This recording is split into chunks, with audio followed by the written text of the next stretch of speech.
Сәлеметсіз бе, 4-ші сынып оқушысы. Математика сабағына қош келдіңіз. Сабақтың тақырыбы қорытындылау. Бүгін біз бөлшектер және пайыздар тақырыбын қорытындылаймыз. Сабағымыздың мақсаты дұрыс және бұрыс бөлшекті қосу, азайту, салыстыру және бүтіннің бөлігін табуға берілген есептерді шығару. Ендеше іске сәт. Алғашқы тапсырмамыз сиқырлы ұяшықтар деп аталады. Алдарыңызда тапсырмалар жазылған және бірнеше жауап нұсқасы берілген ұяшықтар бар. Осы тапсырманы дұрыс орындасаңыз, Қазақстанның қызыл кітабына енгізілген жануардың атын оқи аласыз. Бірінші тапсырма. 25-тен 14 бөлшегіне 25-тен 7 бөлшегін қосыңыз. Екінші тапсырма.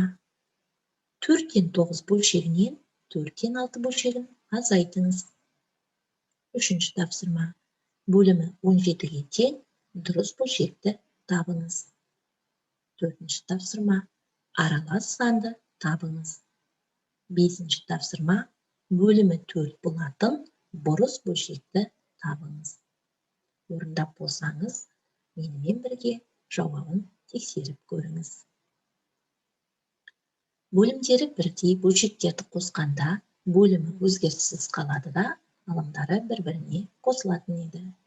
Демек, мәні 25-те 21-ге тең. Бөлімдері бірдей бөлшектерді азайтқанда, бөлімі өзгеріссіз қалады да, алымдары бір-бірінен азайтылатын еді. Бұл жерде мәні 4-тен 3-ге тең.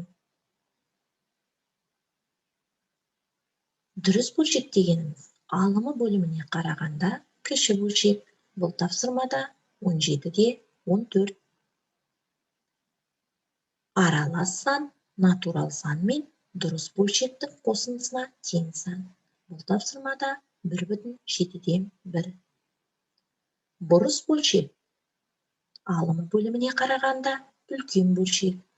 Біздің жағдайымызда ол 4-тен 4-ге тең. Жарайсың, тапсырмаң дұрыс болса, барыс деген сөз шығуы тиіс. Барыс Қазақстан Республикасының қызыл кітабына енгізілген жануар. Барыс туралы қызықты мәліметке құлақ тұр. Қар барысы мысық тұқымдастарының ерекше өкілі. Олар биік тауларда мекендейді. Қар барыстары 6 метрге дейінгі ұзындыққа және 3 метрге дейінгі биіктікке секіре алады. Қар барыстары адамдарға бірінші болып шабуылдамайды. Таудандар жылына 2 рет төлдейді. Қар барыстарының қаншалықты ұзақ өмір сүретіні нақты белгісіз. Дегенмен зерттеулерге сүйенсек, 20-25 жыл. Алаңдар балалар сияқты биік төбешіктерден сырғанағанды ұнатады. 23 қазан халықаралық қар барысы күні. Келесі тапсырмамыз ойлан тап деп аталады. Тапсырманы мұқият тыңдаңыз. Қазақстанда далалы жағдайға бейімделген өсімдіктердің 250 түрі бар. Бұл Қазақстандағы барлық өсімдіктердің 48-ден 2 бөлігін құрайды. Қазақстанда барлығы қанша өсімдік түрі бар? Тапсырманы тексеріп көріңіз.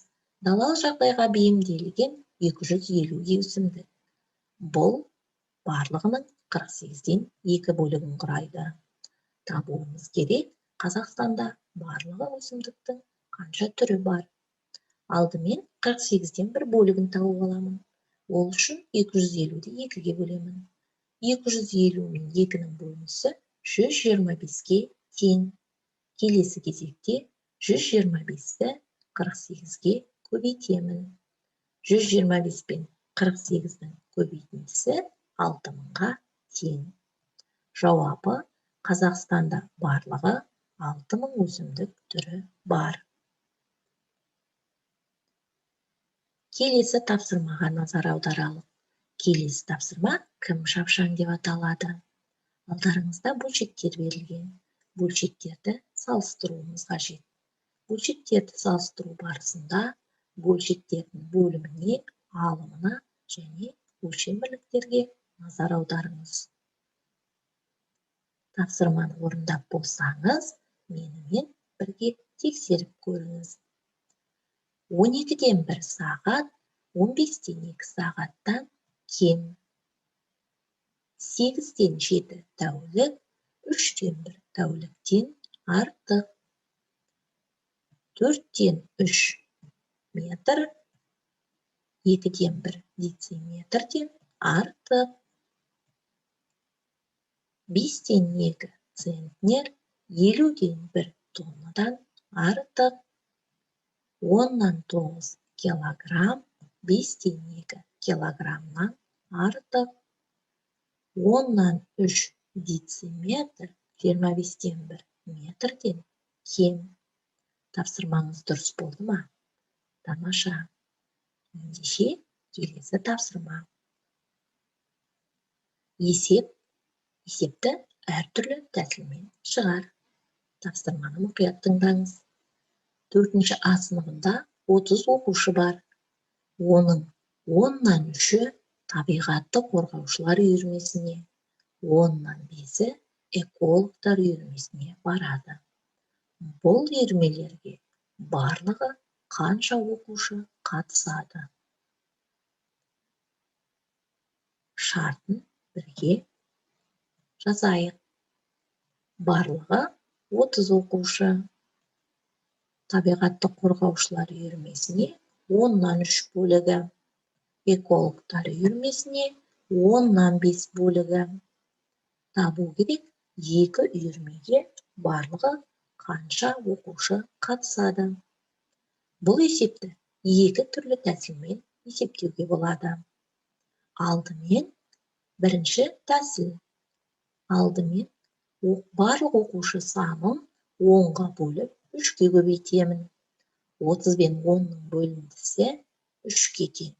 3 бен 3-дің көбейтіндісі 9-ға тең.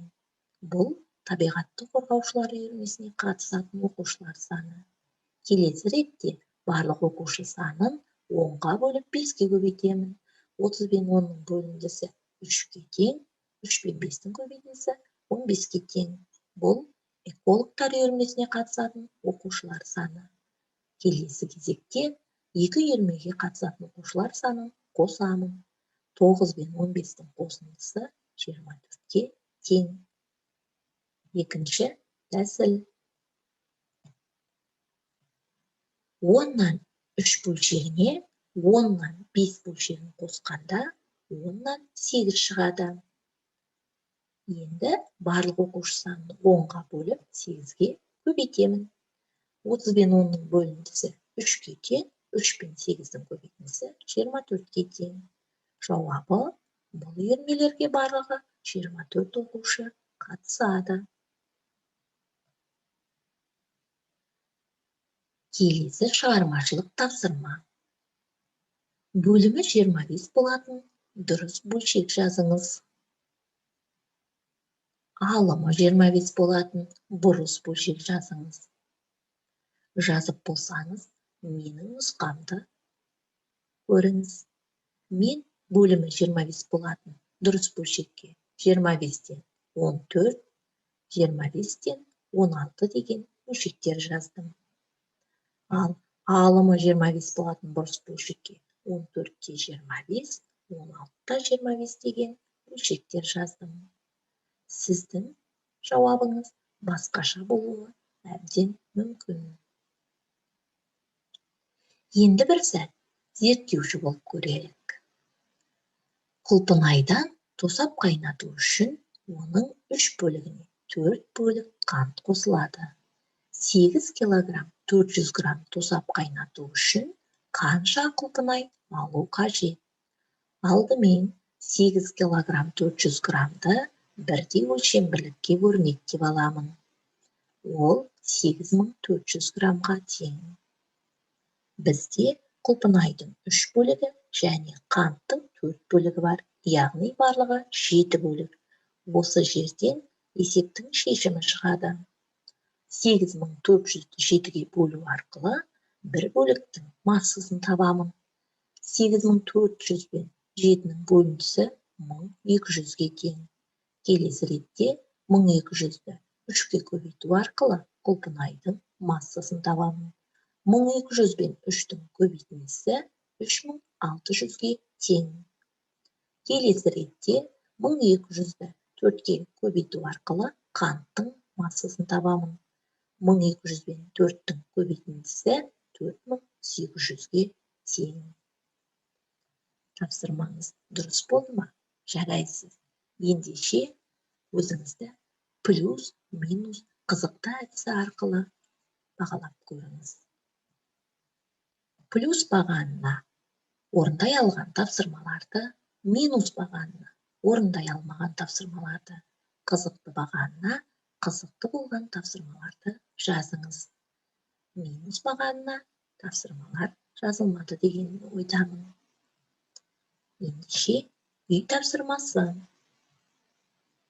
2 автокөлік бірдей жылдамдықпен жүріп келеді.